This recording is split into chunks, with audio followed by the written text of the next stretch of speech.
বলেছিল যে আমি একদিন আমার 6টি ফুল আর লক্ষ লক্ষ প্রজাপতিতে ছেড়ে চলে যাব। এমন একটা দিন আসবে যেদিন আর্মিদের মাঝে সকালে ঘুম থেকে উঠে আর্মিরা ফোন হাতে নিয়ে মনে পড়বে যে আজ বিটিএস এর লাস্ট কনসার্ট বা আজ তাদের ডিসব্যান্ড হওয়ার দিন। আর্মিরা আমাদের 7 রাজাকে হারাবো। সত্যিই তো বিটিএসরা আমাদের ছেড়ে চলে যাবে।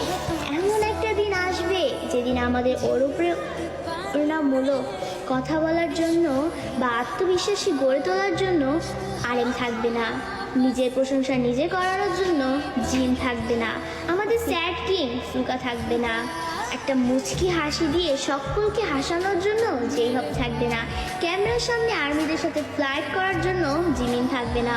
হয়তো এমন একটা দিন আসবে যেদিন আর্মিদের পাগলামো করে হাসানোর জন্য তেইয়াং থাকবে না। হয়তো সেদিন এমনও হতে পারে বানি ইসমাইল দিয়ে র্যাপ মনস্টার বলার জন্য জাঙ্কুক থাকবে না। সেদিন হয়তো বা বিটিএস নামক ওই ব্যান্ডটা থাকবে না। হয়তো তাদের আর কোনো গান অ্যালবাম রিলিজ হবে না।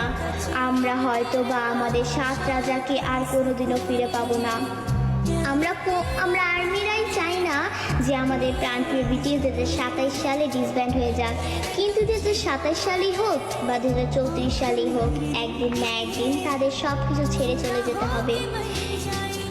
ডোরেমনও তো রোবট হয়েও সারা জীবন নোবিতার কাছে থাকতে পারেনি, তবে বিটিএস মেম্বারও তো মানুষ, তারা কিভাবে পারবে আমাদের সাথে সারা জীবন থাকতে?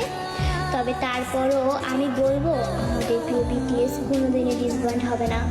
তারা আমাদের হৃদয়ের মাঝে চিরকাল থাকবে। দিন শেষে একবার আমাদের রিয়েল আর্মিদের মনে পড়বে আমাদের 7 রাজার কথা, তাদের সেই পাগলামোর কথা, তাদের সেই অনুপ্রেরণামূলক কথাগুলো, এবং এটাই হচ্ছে রিয়েলিটি।